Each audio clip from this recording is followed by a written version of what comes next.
is 9:42. The Radio Wammo Breakfast. The Geek Show. Joining us on the Geek Show this week, it is Misbehaviour. It's been a while. I think we've had Calvin over the past couple of weeks. Misbehaviour's turn here on the Geek Show. G'day there to you. How you doing? Good morning, Wammo. Good morning. Today we are looking at biotech and some of the latest developments in this very, very interesting field. Yeah, definitely. There's been some amazing stuff happening recently and over the past few years in the world of biotech. Because we've been talking a lot about 3D printing over the past few years, printing 3D objects. But this is now we're entering the world of medicine and surgery with some amazing things coming out of the labs. So, for example, the way 3D printers work is they deposit materials line by line and then vertically layer by layer to create solid 3D shapes. So the most obvious application for this is printing bones, 3D printers for replacement bones and orthopedic implants. So there's a working recipe that's been published at Open3DP, which is a mixture of powdered bone meal, powdered sugar, maltodextrin, and urea formaldehyde resin to bind it all together. Yeah. And they've been basically printing bones. Wow, it's extraordinary. Hopefully this is going to develop very, very fast, because the older you get, Misbehaviour, the more brittle your bones get and the more printing might be required. This is true. And also some amazing work at the University of Tokyo who've been, imagine being able to print custom bones for facial reconstruction surgery. Now that's amazing because you can actually make them to measure. So that's pretty awesome. And the thing with artificial bones is they're probably going to be stronger and lighter than human-grown bones.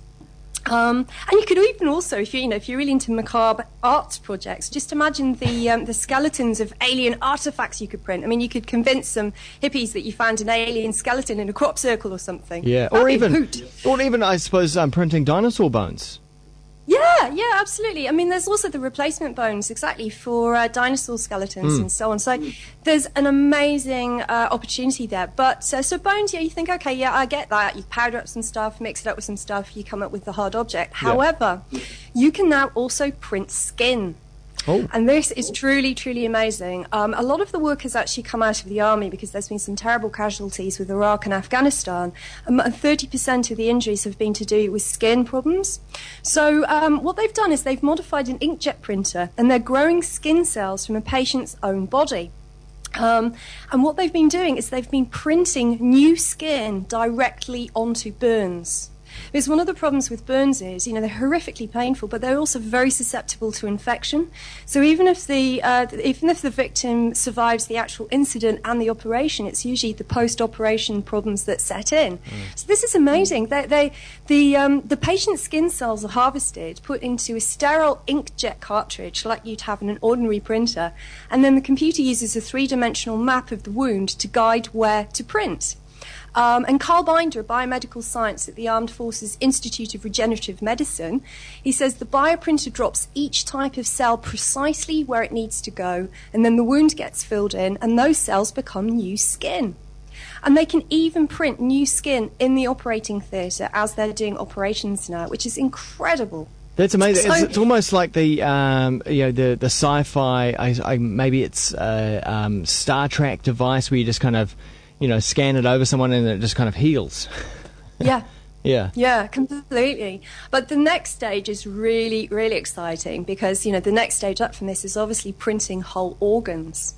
So, we've still got a little way to go on this, but one of the biggest problems with organ transplants is, getting suitable donors. There's big shortages all over the world. Also, the rejection issues that you get when you implant donor organs into someone. So, printed skin and organs grown from the own patient's cells won't be rejected by the body, and they can be printed again on demand in the operating theatre. Wow. So this year, Cornell University researchers have engineered an ear made of silicon, which could also have been engineered with skin cells, using a 3D bioprinter, and some really exciting work is happening at the biophysics lab at the University of Missouri Columbia with Dr. Gabo Forgax, who has been working on printing whole organs. So the ink that they use, and they call this bioprinting, so the ink that they use is composed of spheres packed with tens of thousands of human cells, and then what they do is they print them onto sheets of organic biopaper. which eventually dissolves, leaving the tissue in place. And the fantastic thing is they use nature's own triggers to basically do the developmental cues so that the cells start to self-assemble into fully formed functional tissue. So this is really exciting. I mean, the big problem at the moment is connecting the bioprinted organs to the rest of the body, because that is a big challenge. But scientists think that these techniques are going to become commonplace over the next decade, and in 20 years' time, we'll probably just be printing organs on demand.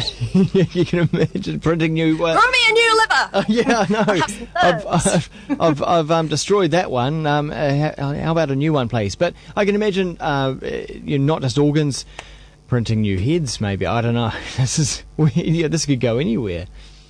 It could, and also think of the biomodifications as well, and people are bound to start playing around with this in the future. Yeah. But a complete left curve, so that's the kind of the really amazing organ medicine use. But another bio story that caught my eye recently, and this really fascinated me, is using bacteria as hard drives for storing data.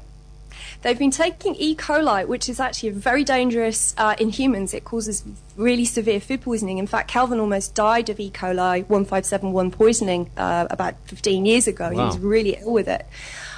So it's quite dangerous in humans. However, scientists in Japan and Hong Kong are using it for the biostorage of vast amounts of data, because bacteria constantly reproduce.